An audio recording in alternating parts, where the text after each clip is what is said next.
Buenas noches, profesor, compañeros todos. El día de hoy vamos a hablar sobre lo que es el convenio sobre la responsabilidad civil del transportista aéreo. Como integrantes tenemos a Xiomara Balboa, Crisbel Gómez, Gaby Torres, Diana Cubas y quien les habla, Ana Paula Bustinza. Siguiente, por favor. Ya. Eh, bueno, tenemos el artículo 1, que viene a ser ámbito de aplicación, donde nos menciona que el convenio se aplica al transporte aéreo internacional de personas, equipaje o carga, remunerado o gratuito, que viene a ser incluyendo transportes sucesivos por varios transportistas como una sola operación, y además cubre el transporte según el capítulo 5 bajo ciertas condiciones específicas.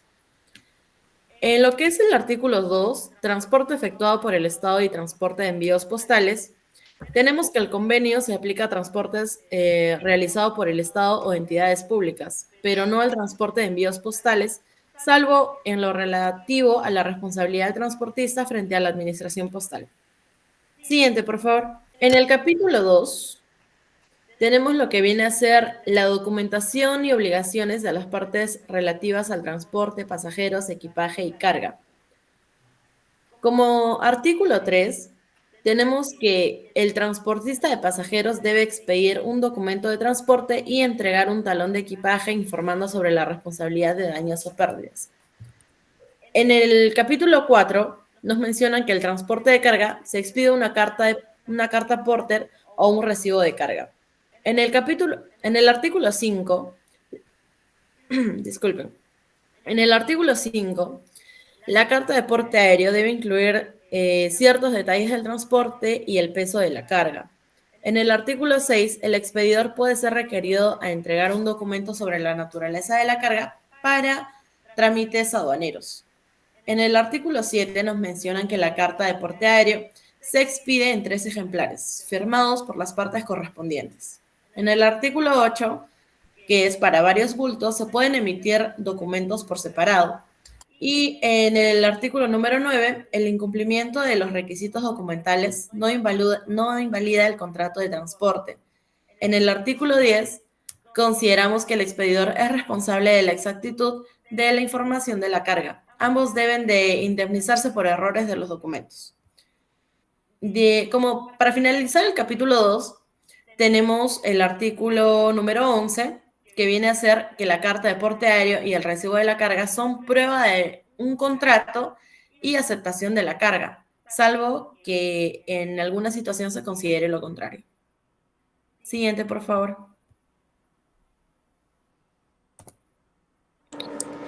Bueno, continuando con el capítulo 2, vamos a hablar sobre el artículo 12, 13, 14 y 15, que nos habla sobre las responsabilidades del expedidor y del destinatario. Nos dice que el expedidor tiene derecho a dar instrucciones sobre la carga, como cambiar su destino o pedir su devolución, siempre que no perjudique al transportista ni otros expedidores y asuma los costos adicionales, ¿no? También nos indican que el destinatario puede exigir la entrega de la carga al llegar al destino, cumpliendo las condiciones de transporte y pagando lo necesario.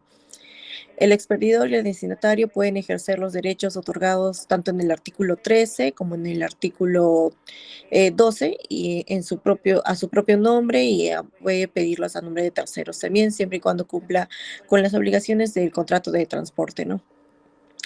Las disposiciones de los artículos 12, 13 y 14 no afectan la relación entre el expedidor y el destinatario ni los derechos de terceros, ¿no? Estas las modifican, deben ser explícitas y deben estar registradas en la carta porte aéreo, ¿no? Siguiente capítulo, por favor.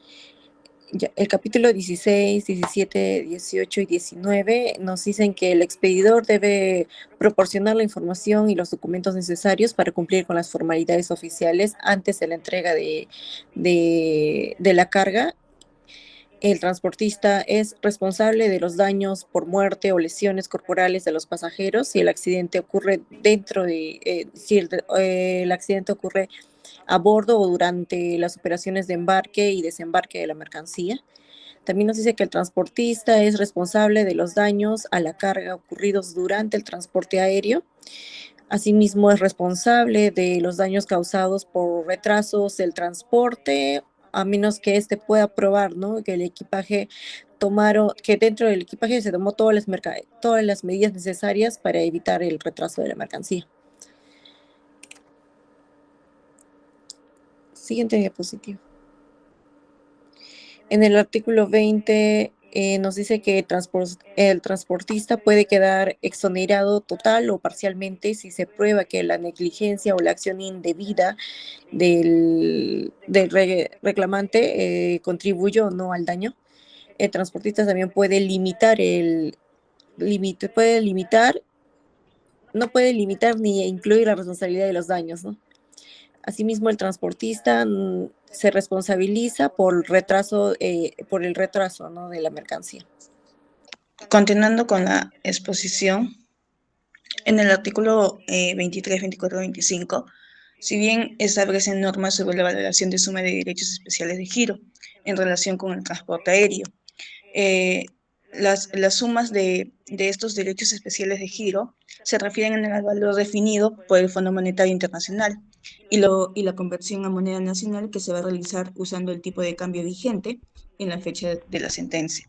En los estados no miembros, esos estados van a poder aplicar límites de responsabilidad en su moneda nacional según su legislación. También hay revisión de límites, donde los límites de responsabilidad se revisarán cada 5 años y esto se va a basar en el índice de la inflación acumulado. La revisión que se va a llevar a cabo si la inflación supera el 30% de la entrada de vigor del convenio o de la última revisión. También están los límites de responsabilidad que se permite que en el transporte que el transportista, fije límites de responsabilidad, más cuando son altos que los establecidos en el convenio o renuncia a cualquier límite. Y en estos van a establecer revisiones periódicas de los límites de responsabilidad y permiten mayor flexibilidad a los transportistas. Siguiente, por favor.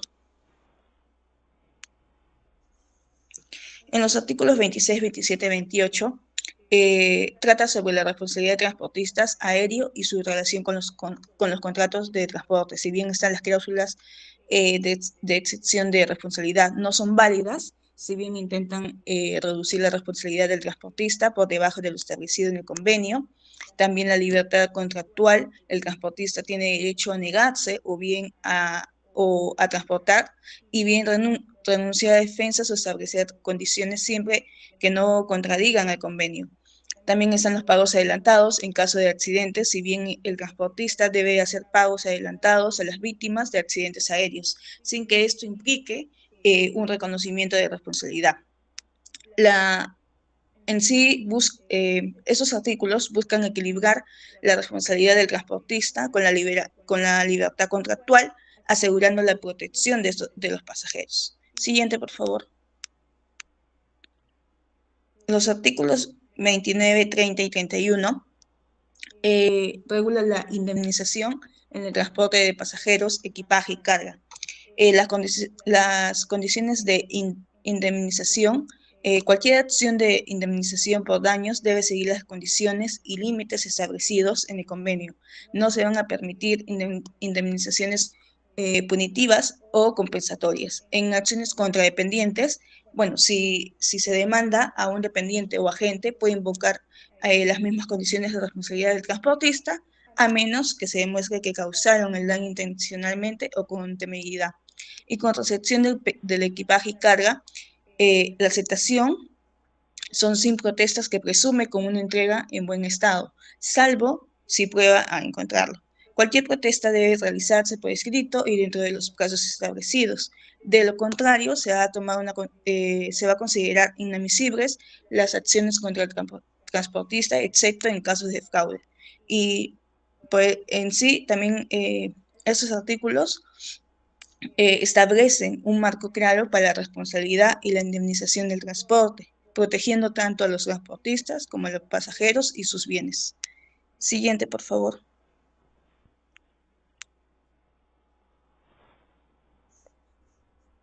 En los artículos 32, 33 y 34, el texto aborda la indemnización de daños en caso de fallecimiento del responsable.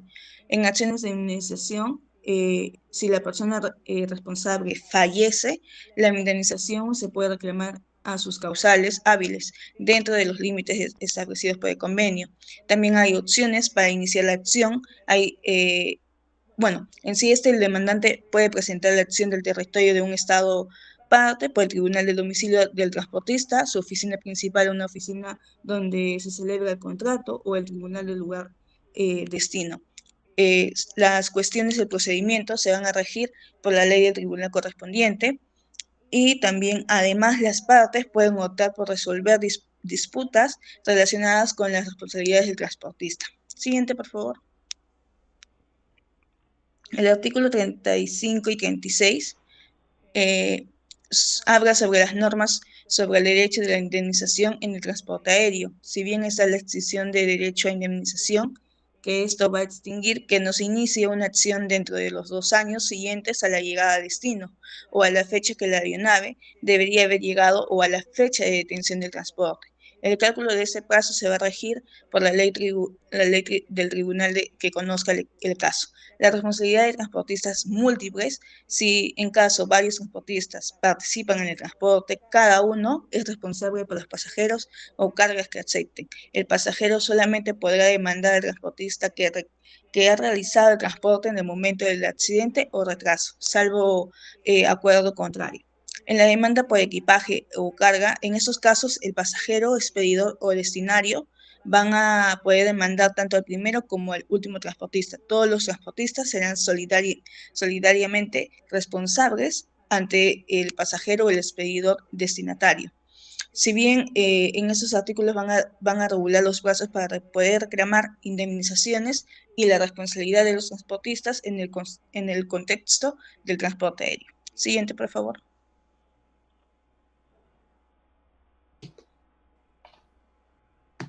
Ya, continuando, más que todo en los siguientes capítulos del 4, 5 y 6, nos habla más que todo sobre responsabilidad de transportista.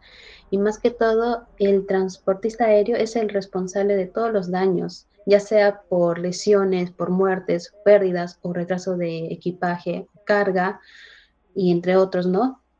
También habla sobre transporte combinado, donde más que todo permite al demandante elegir la jurisdicción donde se va a iniciar una acción de indemnización, ya sea en el país del transportista contractual o del transportista de hecho. Y a base de estos dos transportistas, acá es donde se definen responsabilidades y derechos entre el transportista contractual y el transportista de hecho, donde ambos pueden ser responsables, pero si existen límites de responsabilidad para evitar que el transportista de hecho asuma más allá de que el transportista contractual.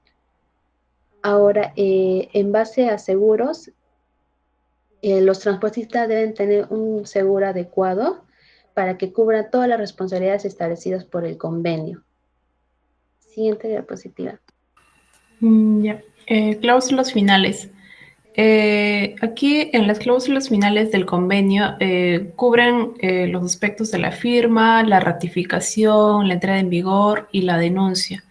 El convenio estuvo abierto a la firma de la Conferencia de Montreal en 1999 y los estados y organizaciones regionales pueden aceptarlo o adherirse en cualquier momento. Entra en vigor a partir de los 60 días después del 30º instrumento de ratificación y para cualquier otro estado 60 días después de su depósito. Cualquier estado parte puede denunciar el convenio notificándolo lo que es por escrito al depositario, y esta denuncia se hace efectiva a los 180 días después de recibida la notificación. Siguiente. Y en los siguientes temas nos dice que el convenio tiene prioridad sobre otros acuerdos internacionales de transporte aéreo, como se habló anteriormente, el convenio de Varsovia, la Haya, Guadalajara, Ciudad de Guatemala y los protocolos de Montreal. Los estados que cuentan con varios sistemas jurídicos pueden decidir aplicar el convenio a todos o solo a algunas unidades territoriales, adaptando los términos de moneda y su ley a su contexto. No se permiten reservas al convenio, salvo en estos casos específicos de transporte aéreo no comercial, con multas, soberanos o transportes militares en aeronaves de un estado parte. El objetivo principal de este convenio es proteger los derechos de los pasajeros y las partes involucradas en caso de daños, asegurando una compensación adecuada y procedimientos claros para resolver disputas, lo cual contribuye a lo que es la seguridad y confiabilidad en la aviación comercial. Gracias. Bueno, muchas gracias por su atención. Esto fue todo por parte de nuestro equipo. Muchas gracias.